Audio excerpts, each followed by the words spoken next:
What's up, investing legends? Today we welcome Sequoya Borgman to the program. Sequoya's path to running his own private equity firm was built over 2 decades inside the industry. A CPA by training, he spent years at some of the top PE firms in the country, working on M&A and transactions alongside the best in the business. He eventually made partner, but being one of 1,000 partners meant he couldn't drive the direction of the company. So in 2017, he decided to walk away from his W-2 and start anew. And today, Sequoya is the founder of Borgman Capital, a lower middle market private equity firm that has acquired more than 20 businesses, buying older family-owned and founder-led companies in industrial manufacturing and food, where his team is often the first institutional investor. Along the way, he's also built an industrial sale-leaseback real estate arm and launched Past the Hat, a platform giving accredited investors direct access to his deals. We kick off the episode today with Sequoya's origin story and how walking away from a partnership and surviving the first deal of his that collapsed set the foundation for everything that followed. Later on, we dive into the real mechanics of the business, how he structures leveraged buyouts, what actually drives the multiple you pay for in a company, and the value creation levers most people misunderstand about private equity. And to wrap up the episode, Sequoya shares where he sees the biggest opportunities heading into the second half of 2026. The wave of aging baby boomer owners who need to sell, why the best performing funds in history were born in down markets, and the one investing secret he's learned to live by. So if you're looking to understand private equity, alternative investments, and how the sophisticated investors buy and build real businesses for outsized tax-efficient returns,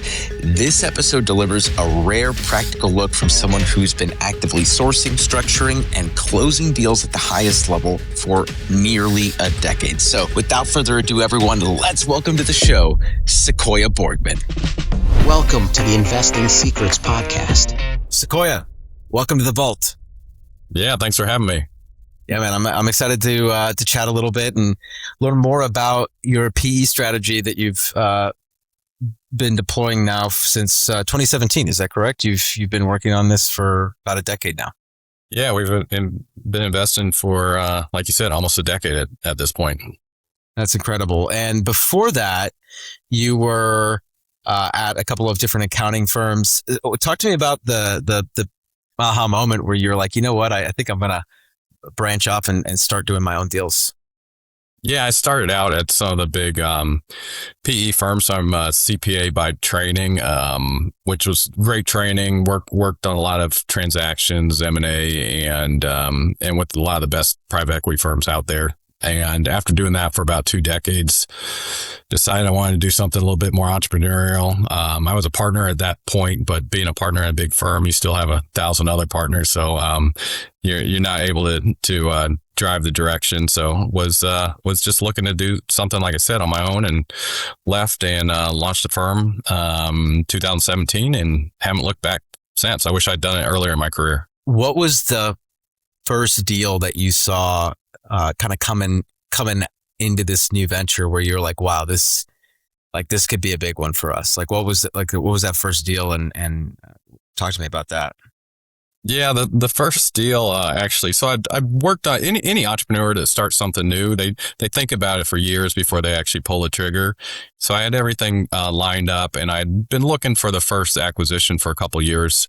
Finally got it under LOI and was ready to hit the ground running. And so I'd left my firm, launched this firm, and the funny story is that first deal ended up falling apart. They don't always close, and I learned that the hard way. That first business owner, he just decided not to sell. He decided to sell to his son instead of to me, and that was a wide a shock to the system when you're out on your own. But fortunately, I found another business owner that wanted to sell soon after that, and closed that probably 6 months after launching the firm. And like I said, been off to the races ever since then. That was the first acquisition. It was a material handling business here in the Midwest, and we've bought 20 some businesses since then, and also launched a kind of industrial sale-leaseback investment group as well in that time. Yeah, I saw you're also doing a little bit of commercial real estate as well.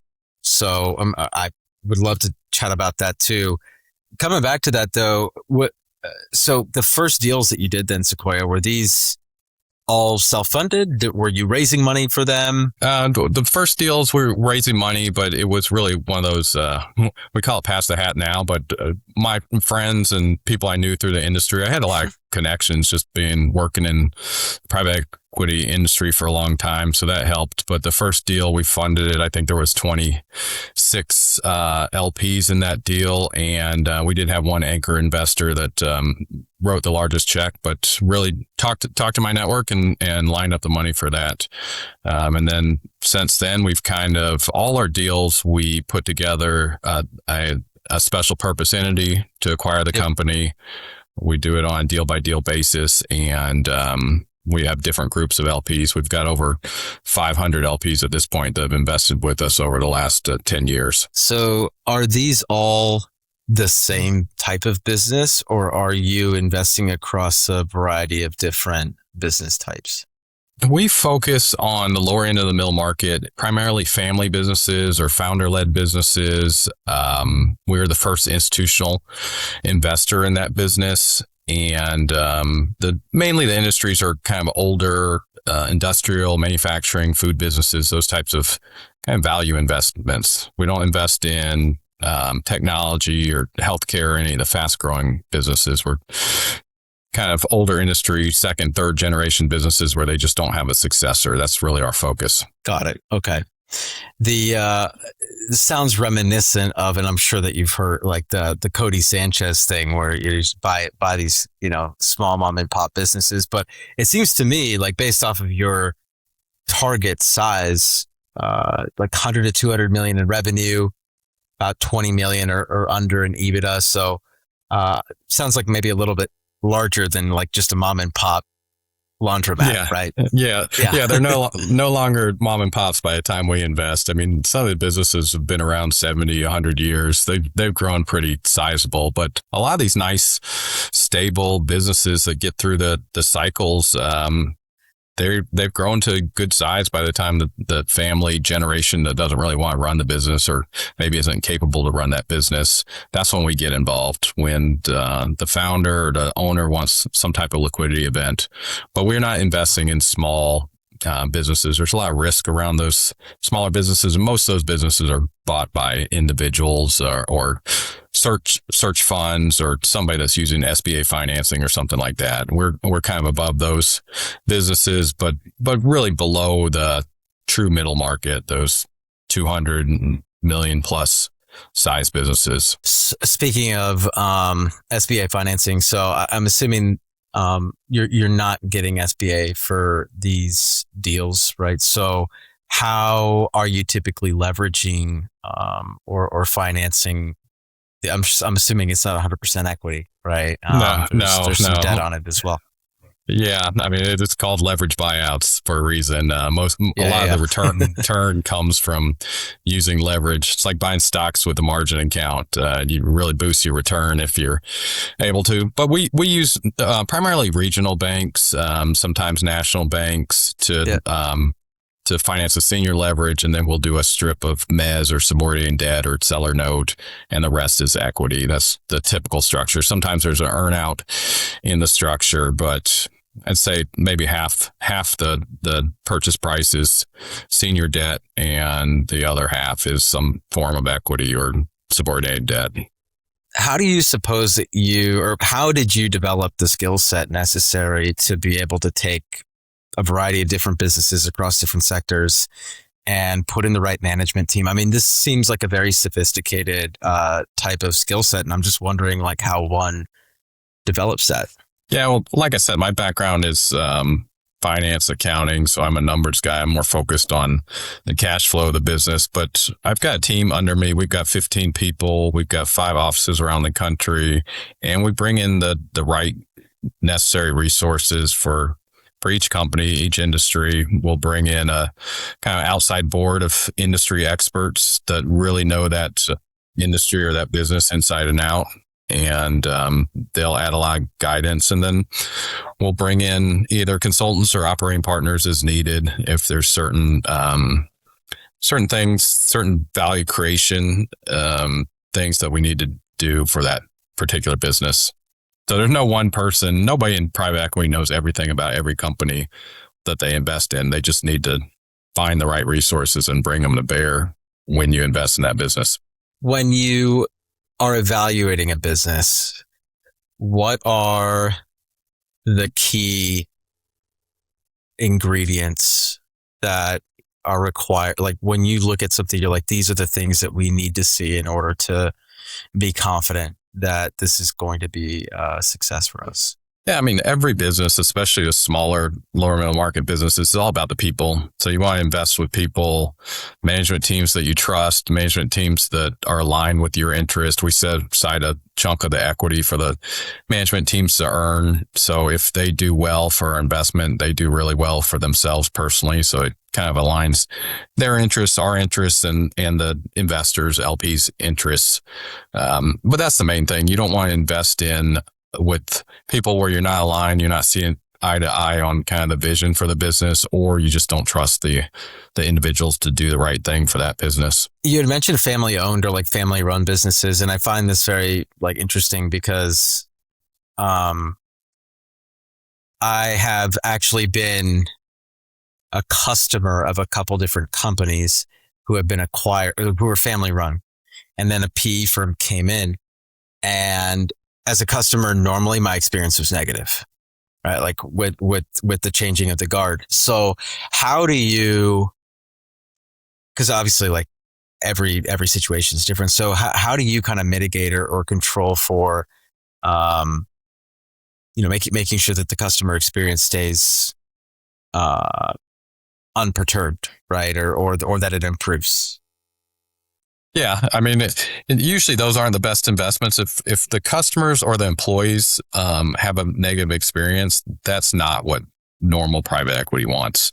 Private equity wants to improve that business. Right. So I'd say that's the exception. But we can tell too, like one of the accounting firms we work with got invested with private equity a year or so ago. And we noticed the terms on their engagements had changed because private equity, of course, they're focused on cash flow and improving margins and bill rates and all that kind of stuff that a well-run business should be doing. So sometimes you notice those things. Maybe if it wasn't such a well-run business prior to private equity coming in, you'll notice that they're going to focus on all the things that generate the highest amount of EBITDA and cash flow possible. So that as a customer, that could be something that you experience.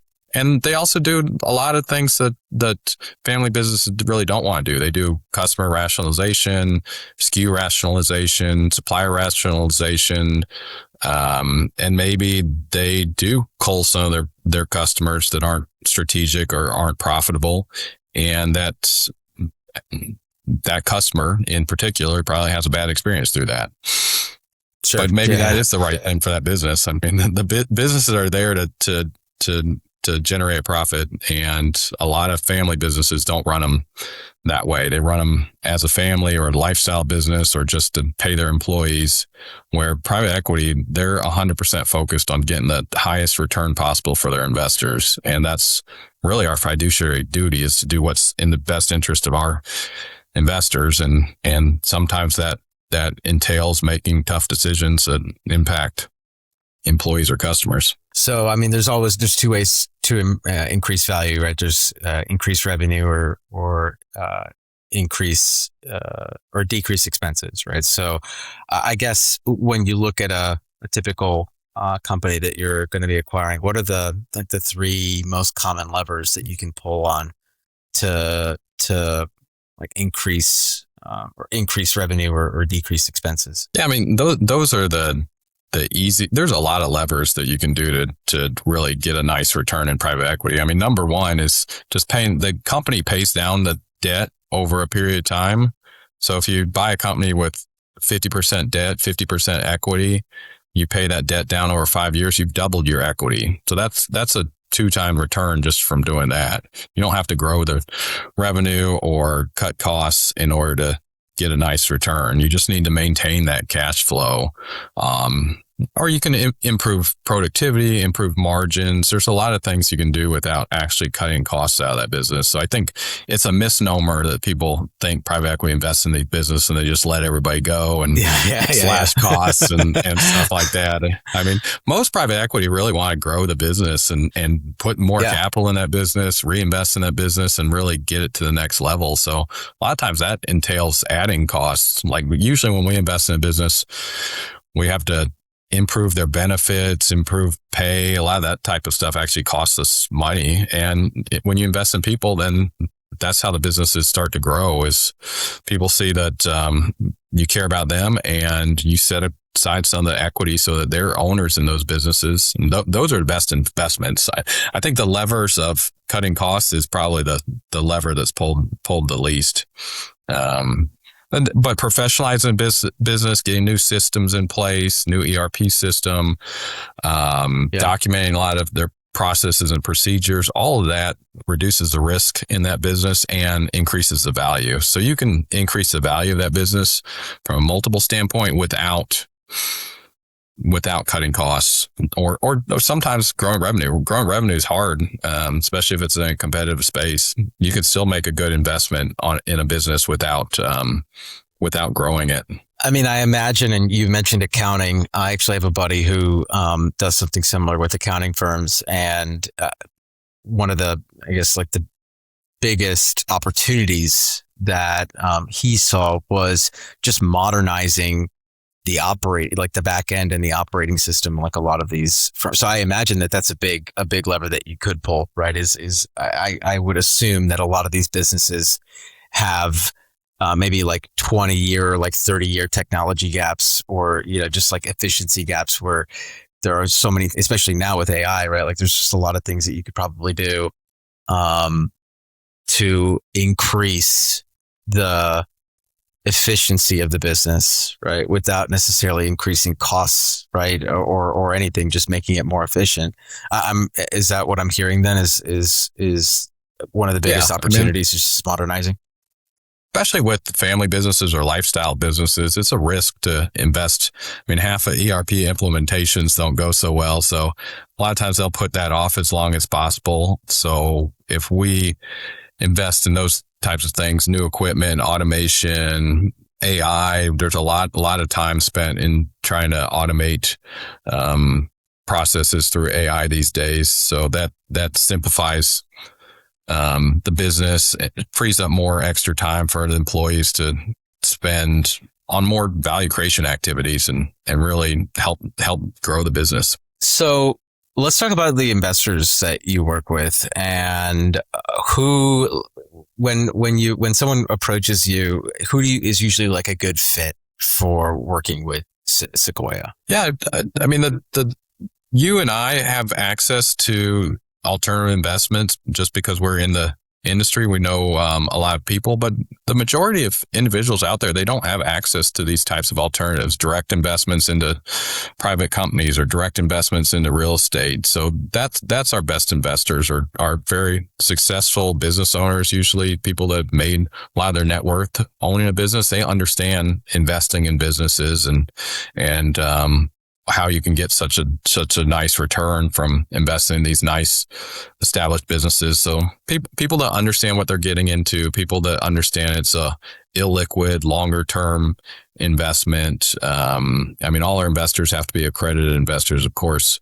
Mm-hmm. And, but they also, like I said, that they have to understand what they're getting into. There's a lot of different types of alternatives. Some people like investing in venture or angel investing or different types of real estate, or private debt but what we do is primarily we buy kind of older, family businesses and people that either have made most of their net worth in that space or really understand those types of businesses are our best investors. People that want to get access to those. Like me personally, I invest in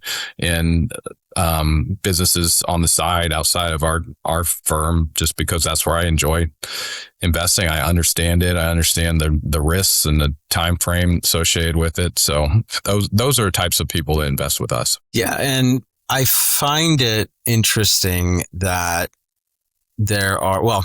there's absolutely like a shift happening right now. And we actually just had a guest on a couple of weeks ago. Her name's Shifra. She's with Preqin. Are you familiar with Preqin at all?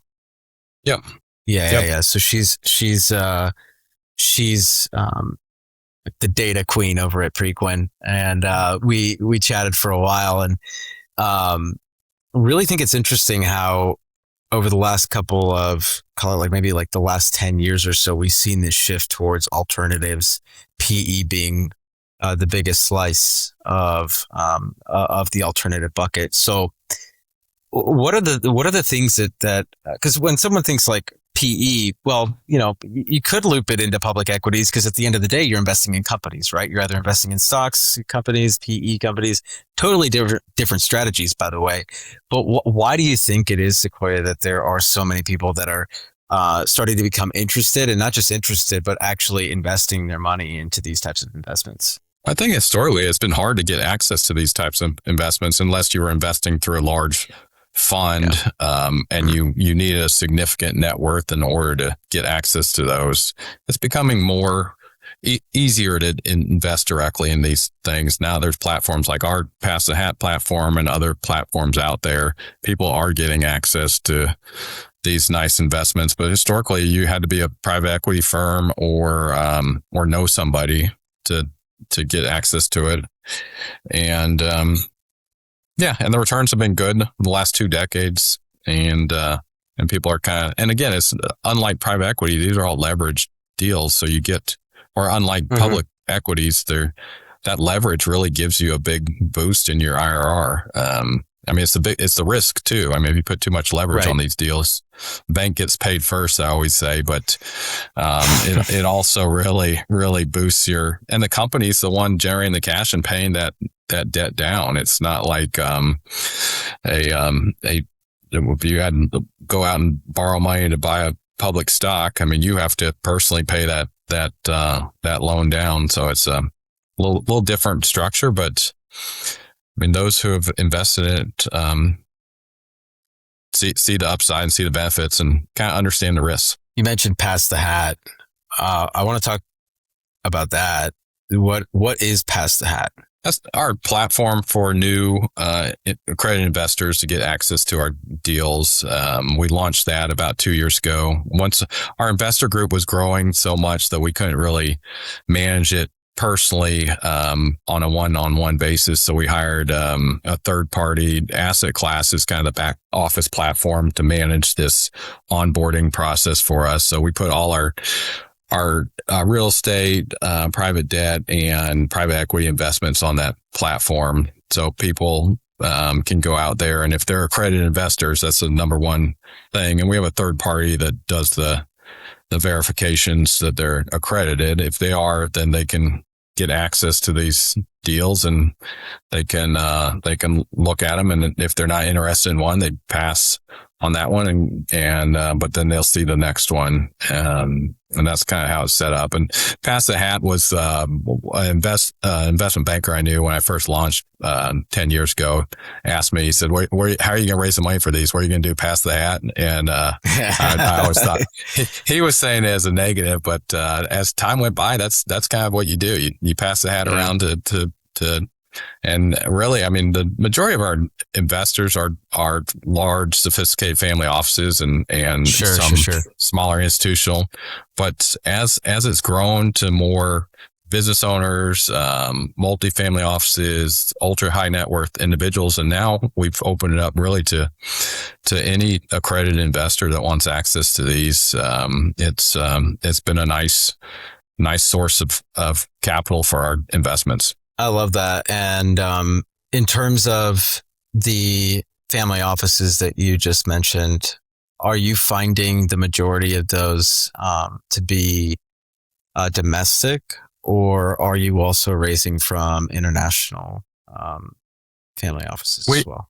We've restricted to domestic at this point. Yeah. I mean, we don't need any additional. I know some groups raise internationally. We just haven't gone that path at this point. Not saying that we wouldn't do it in the future. It's just not a need immediately. We've got plenty of interest in investors for all the deals that we can drum up at this point. You mentioned single tenant industrial, like sale-leaseback strategy. Is that correct? Yeah. And that was kind of an offshoot. Most of the businesses we buy, they have an industrial building. The owner owns a building. And instead of flipping those to a third party sale-leaseback group, we decided about 5 years ago to build out a real estate investment group. We set those up as separate investment vehicles. Most of them are large industrial, triple net leases, 20-year leases, those types, strong credit tenants. It's not necessarily we're buying the business every time, but most all of them are off market, not through a broker, because we're talking directly to the business owner already. Sure. They're just nice investments. Our investors like getting access to them. And it's just been an offshoot. The hardest part of our industry is finding good investment opportunities. And when we're talking to somebody about their business, it's just a perfect offshoot of what we're doing. And we're already looking at the credit of the tenant. That's how we determine kind of risk of the investment. So, and that's what determines the return on those industrial assets as well. So the second investment group then buys the building, and then leases it back to the business then that you're acquiring as well, or how does that work? Sometimes, usually somebody else is acquiring a business. Maybe we'll look at, if we're interested in both the business and the real estate, we'll usually do that as one acquisition. It's usually I see. Because most business owners don't just talk to one buyer, but it has happened where we've bought both and we've set up it as two separate investment vehicles. But most of the time we're buying the real estate where somebody else is the tenant of that building. Got it. Okay, that makes sense. I was like, it's interesting. I mean, like kind of like a DST structure, or like Costco kind of comes in, they build their warehouse, and then they lease it back.